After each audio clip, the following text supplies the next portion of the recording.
Hey everybody, I'm Scott Lawrence, and I've been riding my Landyachtz Tomahawk here for about 5 months now, and I thought it's about time that I do a review for you guys. Before I start, I'm going to say I bought this board as a deck only, so these trucks and wheels are not what would come on the board if you bought it as a complete. So yeah, first I'm going to talk about the specs and features that this board has. It is 39 inches long, 9.75 inches wide. The wheelbase offers a couple different options. You can go from 22.7 inches to 25.5 inches. So depending on your style of riding, you'll want to have the trucks in a different place. I put my trucks where they are because it was decently close to what my last board wheelbase was, and it just made it so would be easier for me to do slides and stuff. This board has a lot of features, and I want to start talking about them. First one I want to talk about is it's 100% Canadian maple, made right here in the Great White North where I'm from. Another cool thing about this board, it is symmetrical. My board doesn't look all that symmetrical anymore. There's a good amount of razor tail and different things like that because I've been riding it for a little bit, but when you get it new, it is completely symmetrical, which is cool because you don't have to care about, which side's the nose or tail. Of course, there is a distinct nose and tail by the graphic on the grip tape in the bottom, but you don't have to worry about that when you're riding it. Next, I want to talk about these big pockets that you have for when you're doing slides. So first off, to make these pockets, we have these wheel wells, which are like CNC'd out of the actual deck, which make it so you can have bigger wheels in this board. My wheels that I have here, they're 70 millimeter, and I run my trucks not too loose, but they're as loose as I can get them without the board being really sketchy, going like kind of fast. And I do get wheel bite occasionally if I land weird, like on top of one of the wheels. So yeah, it's you can run some big wheels on this board. You just have to adjust your trucks to really accommodate for big wheels. But yeah, I think 70 millimeter wheels. I wouldn't go too much bigger than that unless you had really stiff trucks. So those do create a bit of a pocket. It's also combined with this deep concave. It's a pretty nice concave, and it's also a bit of W concave. So it goes in and then up a little bit, and then in and then back out for the rails. And it just helps keep you more locked in and more comfortable on the board doing different slides and whatnot. And another thing the board has that is probably one of my favorite things that makes the pockets is this micro drop. So it might be hard to tell on camera, but right here where the actual truck is mounted is higher up than right here in the pocket where your feet would be. It drops down a little bit, and it's a nice point of reference. It doesn't do a whole lot to lock you in. It definitely helps, but it's more of a point of reference of where to put your feet, and it's just super nice. I love having it.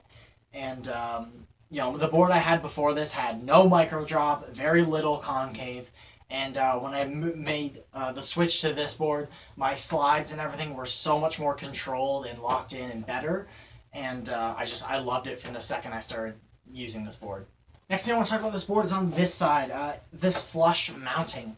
So it's lower here than it is here, and what these do is, because of the micro drop and stuff on top, if they didn't do this, the truck would be mounted weird, and it'd be kind of on an angle, and it wouldn't be right. So they carve this out and make it so the trucks will sit flat, and it's also, the trucks are lower to the ground, so it's a little bit more stable when going high speeds.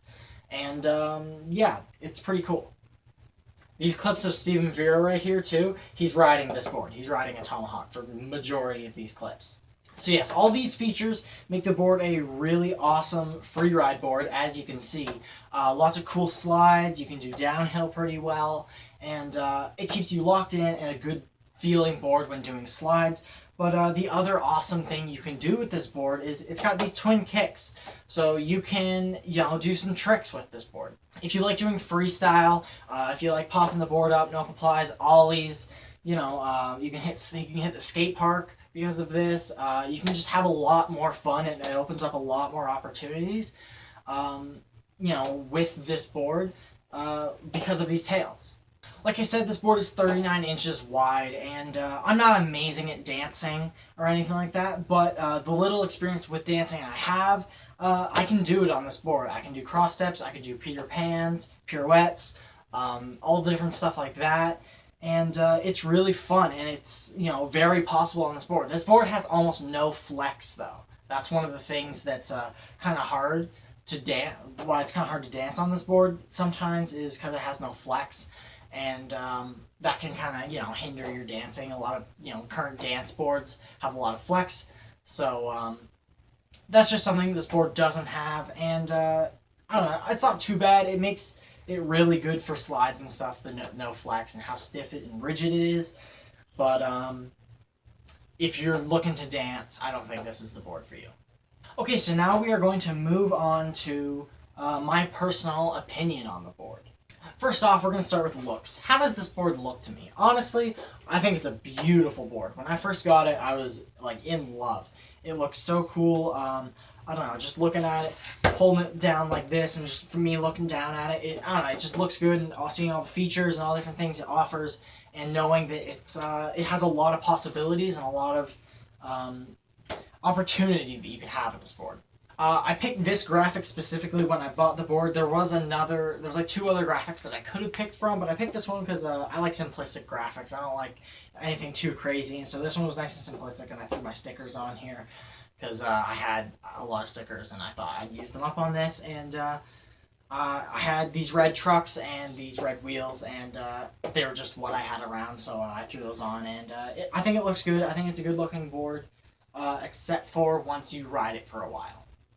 When I first got it, it looked great. It was awesome, and I was really happy, but the more and more I rode it, and the more and more it landed upside down or on its side, or you know, I landed primo by accident, or I don't know, the board got thrown around because of me messing up tricks and stuff.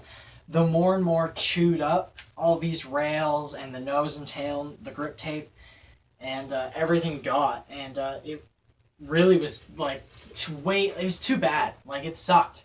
So this is my tail. This is what it looks like. Very beat up, and lots of like chipping going on, and there's actually a lot that's like chipped and fallen off of here that I like kept the grip tape on when it chipped off, so that it looked a little bit better just when I'm looking down at it. But that's my tail. My nose looks fine, much better than that. But yeah, it took some hard hits, and it just kind of broke apart.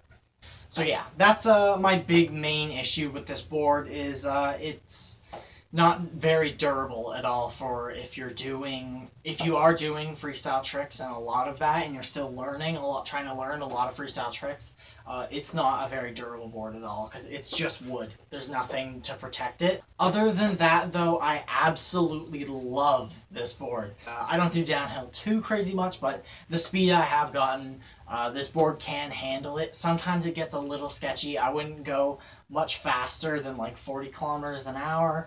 I wouldn't go crazy after that, but of course it does depend on how tight your trucks are and how, you know, experienced you are. But yeah, other than that, it's not designed for downhill. It's an all-around board. So there you go. If you were on the fence about buying this board or buying boards similar, I hope I, you know, influenced you and helped you make your decision. Feel free to leave comments down below asking more questions about the board, something I didn't cover. I will tell you, and you know, I'll be very happy to tell you. Again, I've been riding this board for like 5 months. I love it. I've, you know, been loving this board. It's just too bad about the chips. So thank you very much for watching this video. Again, leave comments. Tell me what to do in the future of videos. I'd love to hear you guys' feedback. I want to do a trick tip soon. Let me know what trick you guys want to learn from me. And, you know, just have a good day. Have a good time. You know, go out and skate if you can.